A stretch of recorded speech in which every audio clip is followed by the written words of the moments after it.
Mutton में हलदी पकई size ना सिझे सारापर पिज रसुण अदा को पेस्ट करदे दालचीनी गोलमरीच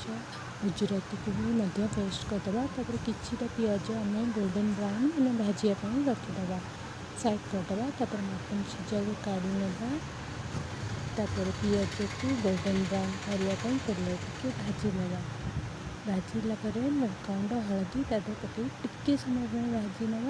आम जो पेस्ट मसला सब पुणी ऐड करके कषि ना कषि सारापर आम जो मसलाटा पूरा तेल छाड़ा लगे कषि सारापर आम मीट मसला ऐड करदे मीट मसलाटा टेस्टा भल आसो आलू मटन को कषि ना स्वाद अनुसार लुण पकईकि पानी देदेबा हो गला आम मटन तरकारी प्रस्तुत।